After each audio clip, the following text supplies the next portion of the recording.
O programa a seguir tem classificação indicativa livre.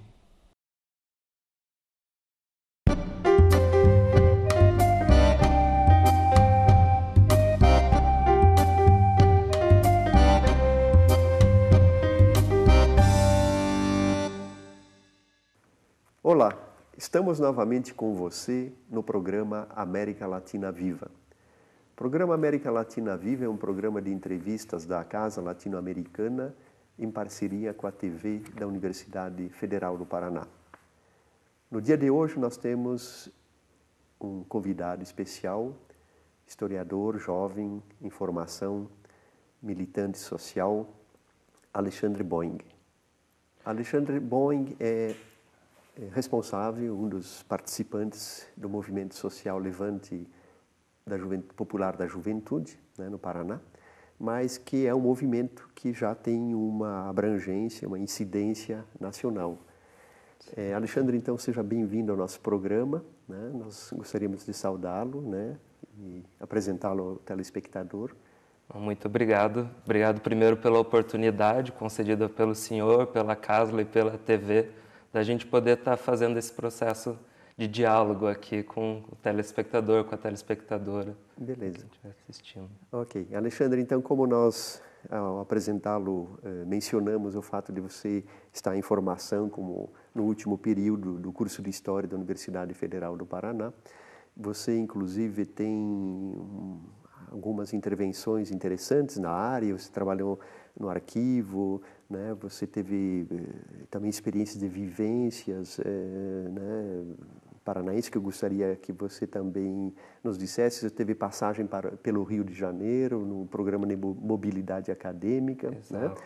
Eu gostaria que você resumisse um pouco essa tua trajetória, essa tua experiência de formação, né? Uhum. E também nos dissesse isso num primeiro momento, e nos dissesse da tua aproximação, a tua sensibilização para a questão social, a questão política, junto ao movimento. Tá certo, então.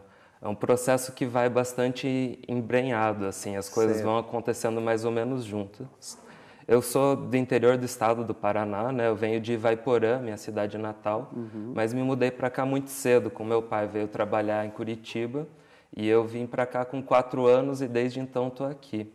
Em 2007, quando eu entrei na universidade, eu logo passei a acompanhar as atividades do Centro Acadêmico de História, que foi um processo muito enriquecedor, que abriu muito a minha visão do que era a universidade, de quais eram as possibilidades dessa instituição conformada hoje no Brasil, com muitos anos, com uma experiência larga, e que apresentam um processo de formação muito enriquecedor. Nesse processo, a gente, em 2007 mesmo, foi feita uma semana acadêmica de história, que o tema era a abertura dos arquivos da ditadura. E desde ali eu comecei a ter uma relação com um processo de militância, num primeiro momento mais com uma relação de pesquisa e depois uma aproximação maior. Logo depois disso, em 2007 mesmo, a gente lançou uma chapa para o Diretório Central dos Estudantes, e ali o debate sobre a universidade, o debate sobre o ensino público foi aflorando. Foi um processo que foi só crescendo, em cadência crescente o tempo todo. E isso ao passo que eu comecei a acompanhar as atividades dos movimentos da Via Campesina. Não sei porquê, eu construí uma identidade com os movimentos do campo. Acho que por ser de uma cidade de interior, os meus avós serem agricultores, os meus tios continuam no campo e eu passei boa parte das minhas férias por lá, mas eu desenvolvi uma empatia e comecei a acompanhar bastante de perto o processo que os movimentos estavam construindo de luta pela reforma agrária no campo, no Paraná. Conheci algumas experiências de cooperativas comunitárias que foram algo que a gente algo que a gente não espera encontrar, ou eu não esperava quando me deparei com aquela experiência no Brasil de hoje. E a partir dali foi se transformando a minha visão, né? Em 2010 eu fiz esse programa de mobilidade acadêmica para a Universidade Federal Fluminense. E foi um processo bastante enriquecedor também.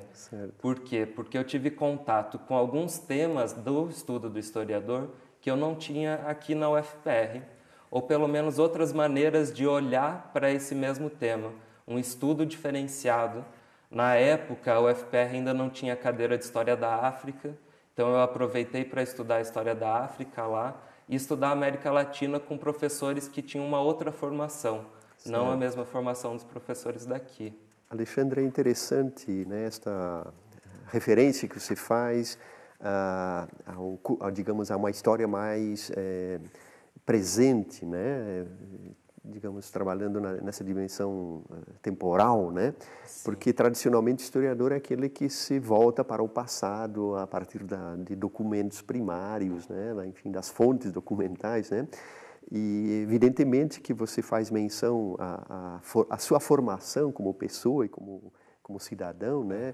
Com esse referencial ao passado lá no campo e certamente isso é o teu elemento de conexão, né, com os movimentos sociais, etc. Em que medida, digamos, a formação sua como historiador vem enriquecer essa reflexão na conjunção teoria e prática, né, que depois nós vamos abordar isso no movimento propriamente dito. Como é que você reflete um pouco, né, pensa um pouco essa questão entre teoria e prática na formação do estudante universitário brasileiro hoje? Olha, eu vou começar com o processo dentro da história, que eu acho que é o que eu tenho um pouco mais de proximidade. Assim. Certo. E foi algo que eu sempre me confrontei durante o curso, e eu achava que esse distanciamento do historiador com seu objeto de estudo sempre foi problemático para eu absorver isso e conseguir trabalhar.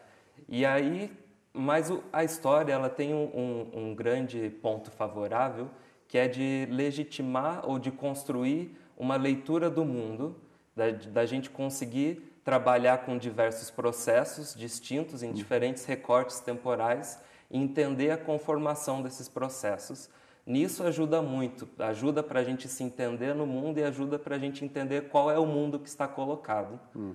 Mas aí, no meu processo individual, eu não consegui trabalhar com um tema que fosse muito distante, porque a história precisa significar para o tempo presente também. Significar para mudar a sua colocação perante a realidade concreta. Certo. E nesse diálogo com a realidade, que foi algo que eu descobri junto com os movimentos sociais, mais do que com a academia, porque na academia esse processo de estudo, às vezes muito fechado dentro de um círculo, dentro de um grupo de pesquisa, a gente acaba se distanciando de uma realidade concreta. Nessa realidade, vendo as demandas que o povo tinha, vendo as demandas que nós tínhamos enquanto povo, as demandas da sociedade brasileira, eu comecei a trabalhar com esse recorte de história contemporânea. Entender os processos que desde o século XIX, do século XX estão colocados, que conformam a sociedade hoje, que conformam um mundo estabelecido e o Brasil na relação com o mundo também, né? Com a América Latina, em especial. Certo. Eu estudo um pensador peruano que chama José Carlos Mariátegui, ou José Carlos Mariátegui. Sim. E estudo o processo de qual que é a elaboração da teoria dele, né? Qual a relação dele com a teoria marxista no início do século XX e como que ele se depara com a realidade peruana e se coloca novas questões. Certo. O Mariátegui, a propósito, né, que a gente chama, brincando, no bom sentido, é o nosso Gramsci latino-americano. Exatamente. Né? Ele tinha uma abertura cultural fantástica. O Gramsci, né, se aproxima do marxismo pela teoria literária, pela cultura, teoria da cultura, etc. O Mariátegui é a mesma coisa no Peru, com o pensamento indigenista também, Exatamente. né? Acho que é um pensador muito rico, né? Ele traz essa questão, as teses que ele escreve sobre a questão de raça são inovadoras para o pensamento comunista à época, né? Certo. Ninguém tinha trazido aquela elaboração. E mesmo para o Peru, daquela realidade, ele traz uma questão que é essencial para entender o que se conforma, o que cria tensões naquele processo, que é a relação do indígena com a questão da terra, né? Certo. Como que isso se coloca e se diferencia um pouco do movimento indigenista que estava colocado antes dele também. E brevemente, antes de fecharmos o primeiro bloco, Alexandre, ainda nessa linha do seu pensamento aí, como é que você articularia hoje o movimento camponês no Brasil com a questão indígena à luz dessa sua aproximação com o pensamento do Mariátegui? Pergunta complexa. Complexa, essa. claro, evidente, mas eu digo, como é que se integra a questão indígena, não do ponto de vista apenas teórico, mas os encaminhamentos? A primeira questão que está colocada é a disputa pela terra, né? Esse grande bloco de poder que a terra ainda constitui e que baseia, sustenta uma economia voltada para a exportação, como nós temos hoje, exportações de bens primários.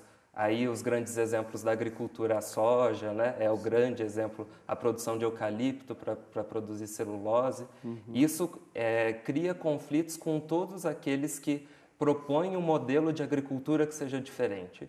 Aí, nos casos dos movimentos camponeses, um modelo de agricultura de produção com uma produção mais sustentável, com uma produção com uma melhor relação com a terra, um trabalho mais humanizado, e também com o trabalho familiar, né, que é algo que ainda se constitui em grande parte das pequenas propriedades.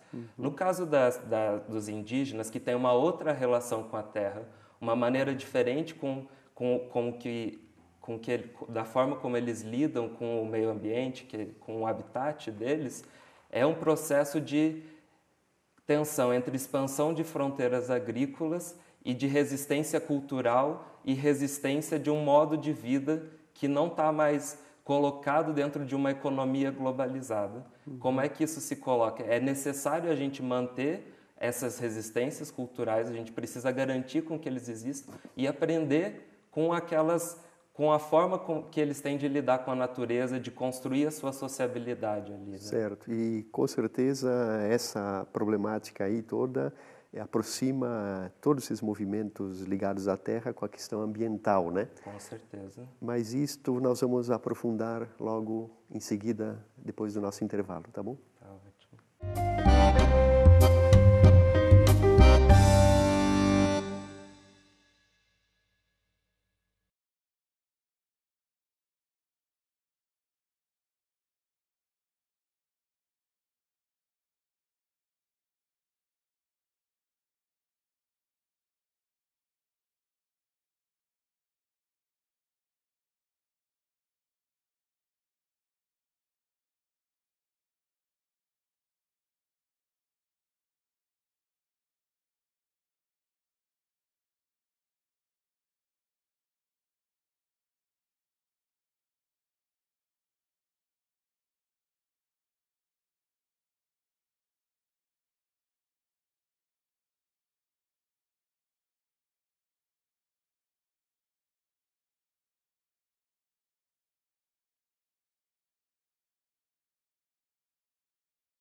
Estamos retornando com o programa América Latina Viva. O nosso tema de hoje está abordando os desafios para a juventude com a presença do estudante de História e do representante do movimento Levante Popular da Juventude, Alexandre Boing. Alexandre, no primeiro bloco, então, você nos fez uma bela apresentação sucinta, tanto da sua trajetória de formação, como daquilo que aproximou você de uma intervenção, de uma ação social militante, mas também com um projeto teórico-prático voltado aos desafios do historiador também, né? E você fez uma boa incursão sobre o problema da terra, o problema do movimento camponês, a via campesina e a sua relação com os indígenas, nos remetendo inclusive a um grande pensador peruano, latino-americano, José Carlos Mariátegui, né, que pensou toda essa questão da etnicidade da terra e das alternativas de modelos de sociedade, né? Sim. Foi um dos grandes pensadores do socialismo dos anos 30 no Peru, né? E que incorporava, né, naquele pensamento não apenas questões econômicas, como o certo marxismo bastante economicista fazia, ele incorporava questões de natureza cultural no seu pensamento. Eu gostaria de, antes de nós entrarmos propriamente na questão do levante popular, né, da juventude, eu acho que é um movimento novo, desafiador, e que traz todas essas questões que você antecipa no seu primeiro bloco, uma reflexão breve sobre porque afinal a sua intervenção inicia na universidade e por aí você expande, né, as suas relações com a juventude, mas também numa agenda de lutas sociais muito mais amplas que a universidade. Com certeza. Eu gostaria que você refletisse, né, a partir da sua experiência, da tua geração, sobre o significado do movimento estudantil. Só para a gente poder encaminhar essa sua apreciação numa linha de pensamento, eu trago para você uma certa periodização, já que você é historiador, de 3 momentos da constituição do movimento estudantil. Aquele célebre da resistência logo depois do golpe de 64, que se constituiu na agenda uma resistência à ditadura, né, uma resistência a um projeto hegemônico, conservador, cívico-militar, né, de restrição das liberdades democráticas. O segundo momento é da abertura, né, da transição para um Estado e uma sociedade mais democrática, mas ainda com restrições. E hoje, eu diria assim, do aprofundamento, da ampliação dos espaços democráticos. Só para te situar um pouco o significado para você, para nós hoje, do movimento estudantil. Gostaria que você fizesse uma breve reflexão para que depois a gente possa entrar na questão do Levante. Certo. Primeiro, só uma consideração. O Levante, ele trabalha também com o movimento estudantil. E a gente traz essa reflexão um pouco. Para a minha geração, o que isso significa? Primeiro, uma ampliação de barreiras, a gente entender o mundo de uma outra perspectiva. O movimento estudantil, ele traz algo que em outros movimentos sociais também está colocado, que é a construção através do trabalho coletivo, que é a construção de um pensamento coletivo que diverge de uma linha que é hegemônica na sociedade hoje, né? A gente não tem mais os enfrentamentos políticos que a gente tinha durante a ditadura militar. Claro. Não tem a mesma forma de expressão, não tem a mesma forma de expressão do que foi o processo de redemocratização do Brasil. Claro. Mas o movimento estudantil, a universidade é um local que você ainda tem a liberdade de formulação de pensamento. Sim. Você está num espaço que você tem um tempo restrito para você elaborar conhecimento, para você elaborar reflexões. Então, é um espaço prioritário para você conseguir trabalhar com questões da sociedade. E por isso que talvez teve tanta força no processo do processo contra a ditadura militar, porque há uma certa autonomia dessa vivência dentro da universidade com o processo que está colocado. A gente consegue militar junto com o processo de estar estudando, né? É um processo que fica facilitado. Há grandes desafios para o movimento estudantil hoje. Por exemplo, um desafio que é você sair de um processo de lutas meramente economicistas da universidade, da gente não conseguir parar de pensar só naquilo que é extremamente necessário para a minha formação ali dentro, parar de pensar no eu e começar a pensar no nós. Esse é um processo, esse corporativismo também existe dentro do movimento estudantil e ganhou muita força quando as disputas de projetos para a sociedade foi se esvaziando, ou pelo menos não tão transparente quanto era durante a ditadura ou quanto era no processo de democratização. Certo. Só um parênteses, então, em relação a toda esta consideração sua sobre os aspectos que diferenciam um momento de outro, né, do movimento estudantil.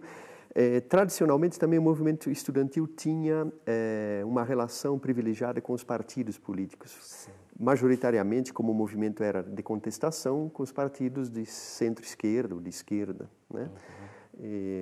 Em alguns casos até de extrema esquerda, né?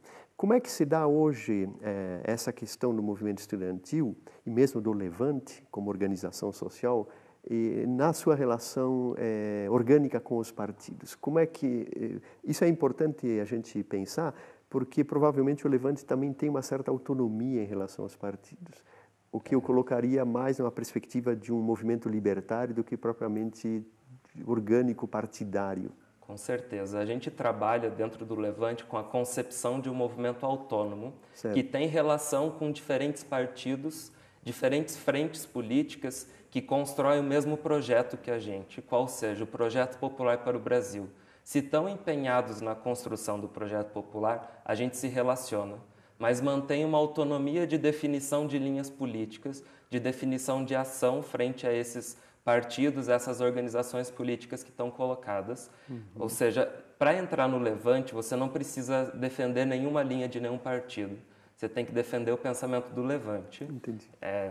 E isso se difere de algumas outras forças políticas do movimento estudantil, digamos assim. Há algumas que mantêm uma relação muito forte com alguns partidos políticos ainda hoje, com partidos de esquerda e também com partidos de direita.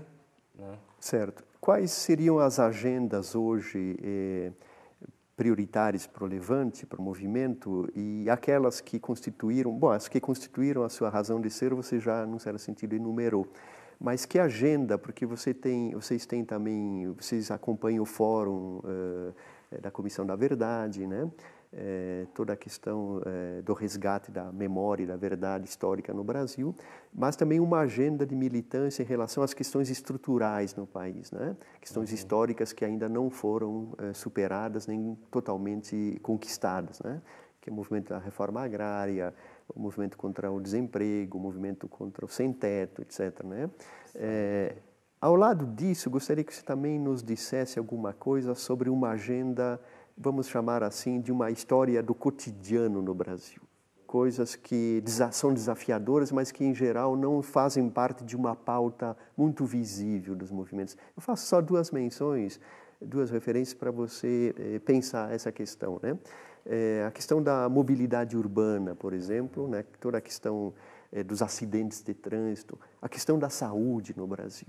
Certo. Ou a questão de uma cultura subliminar no Brasil que é chocante, como o caso de Santa Maria que aconteceu, né? Eu gostaria que você, além de nos pautar as questões estruturais, refletisse sobre o significado de gerar uma nova cultura sobre esses problemas no Brasil. Certo.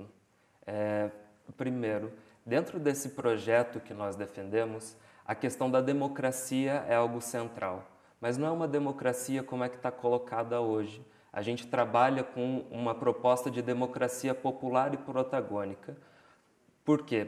Para as pessoas terem acesso a participar das decisões coletivas, você tem que ter condições para isso. Ou seja, a gente precisa trabalhar com um ideal em que as pessoas tenham uma igualdade de condições para trabalhar. Nesse sentido, há algumas reformas que são estruturais no Brasil e que precisam ser feitas. A principal delas, e que a gente coloca como a mais atrasada de todas, talvez seja a reforma agrária ainda, de dar condições ao povo no campo de dali estar manifestando sua opinião e muito mais do que isso, né? Mas a gente precisa trabalhar com outras reformas também. Por exemplo, a reforma urbana dá condições para as pessoas em diferentes regiões da cidade de terem acessos a diferentes serviços, a diferentes bens de cultura e toda essa sociabilidade que o ambiente urbano nos coloca, né? A gente não pode trabalhar com um modelo de cidade que restrinja as possibilidades, mas que a pessoa que mora no centro ou que mora na periferia, em diferentes localidades, tenha as mesmas condições de acessar diferentes serviços e diferentes estruturas que a cidade tem para oferecer. Esse processo também está colocado com relação à cultura. Hoje há uma expressão cultural que é abafada pela mídia ou pelas empresas de comunicação. Essa cultura precisa ter garantia de que ela possa ser produzida. Um dos grandes exemplos disso hoje, que a gente trabalha dentro do Levante, é a expressão do hip hop, né? Como que a juventude, principalmente a juventude de periferia, trabalha com isso como uma forma de comunicação, como uma forma de expressar a sua rebeldia e de colocar os problemas da sua realidade. Mas isso não é muitas vezes não é bem visto por parte da população e por um setor da população que garante, que restringe os meios de comunicação ou o processo de industrialização da cultura, né? A gente tem uma sociedade que é, primeiro, baseada em valores muito individualistas, e depois que trabalha em cima de um catastrofismo. Então, quando a gente enxerga uma catástrofe, todo mundo fica alarmado, mas a gente não enxerga o processo que foi necessário para construir uma catástrofe. Os processos dos grandes desabamentos no Rio de Janeiro são uma prova disso. Por quê? A gente não entende o que foi necessário para que esse tipo de habitação nas cidades fosse construído. Então, não vê o processo de exclusão social, das pessoas não terem acesso à renda, das pessoas não terem acesso a um trabalho, à educação decente e precisarem morar naqueles locais. Outra situação de catastrofismo também é o que aconteceu em Santa Maria, que nos choca, que tem que nos chocar muito, num processo de descaso com segurança pública, com segurança das pessoas. Mas a gente, às vezes, não enxerga como uma catástrofe também a quantidade de pessoas miseráveis que tem no Brasil ainda e continua vivendo com isso. Então, a gente não enxerga como uma catástrofe todas as meninas que são estupradas e que a polícia não dá resposta para isso. Certo. E isso tem que ser visto como se a nossa sociedade é feita de catástrofes, por quê? Aonde que nós estamos chegando com isso? Como é que nos construímos assim? E como é que a gente constrói condições de mudar isso? A gente no Levante tem uma máxima que é construir espaços de sociabilidade que se diferenciam dos processos tradicionais. Por quê? Dar espaços para as pessoas se expressarem, construir suas próprias opiniões e conviver com pessoas de forma igualitária. Então, talvez isso seja a base de construção do movimento. Ok, Alexandre, eu acho que todos esses elementos, as reflexões, os encaminhamentos que você nos apresenta, eu acho que eles fazem jus ao tema da nossa entrevista, que é os desafios para a juventude, né? Eu acredito que essa renovação na forma de fazer política, ela é fundamental quando algumas instituições já estão desacreditadas, etc. Eu acho que a mensagem que você nos deixa, não só para os jovens, para todos nós, né, é justamente esta renovação das práticas, né, dos encaminhamentos desses grandes problemas que estão desafiando as nossas sociedades brasileira e latino-americana. Aproveitamos então para agradecer a sua presença, né, e desejar a você, a todo o movimento e a todos que acreditam, né, nessa luta, né, sucesso e uma continuidade perene. Eu acho que o Brasil e a América Latina precisam disso. Eu que agradeço. E o surgimento de novos atores é necessário para a construção da política, né? Mas a gente não pode deixar velhos parceiros de lado. Então temos que continuar trabalhando juntos. Ok. Muito obrigado, Alexandre. Então nós nos despedimos aqui e esperamos você no próximo programa. Muito obrigado. Muito obrigado.